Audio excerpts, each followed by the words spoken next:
Chrisie Edkins was just 7 years old when she realised she was trapped in the wrong body.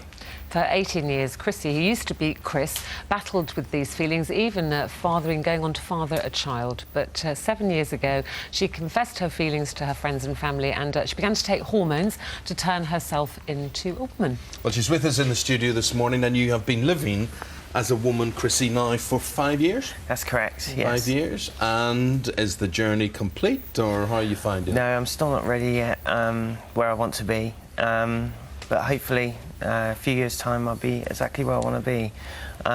It's a long road, it's difficult, and it's something, the earlier you start, the better it is, really. I said earlier there at the start of that you were looking for support. You're also looking to give support to people who are in this situation. It's important to me to sort of help everyone else going through, or who's thinking about going through what I have been through.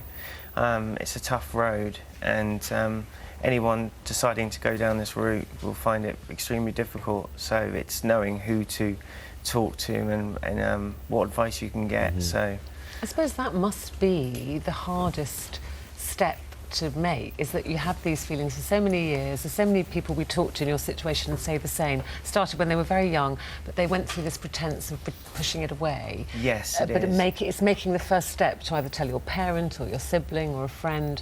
That's correct. It's hard to actually just come out as the first things to tell people, and I think that's the hardest step.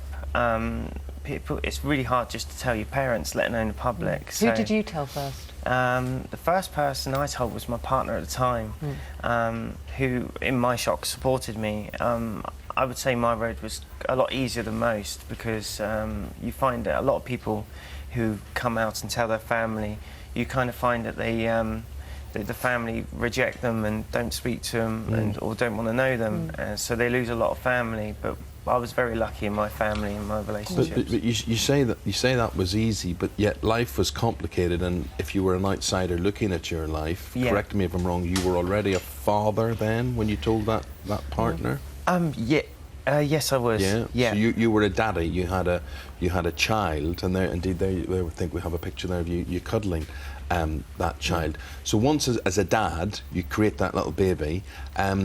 Does that not sort of cement your role in life, and you think, well, I've got this baby now, so I've got to be a daddy? It does make you think that, but it's something you can't hide. I mean, if you were to go through life thinking, well, I'm going to try and stay in the father's role and just be a father, you can still be a father and transition and still be a good parent. I'm a good parent.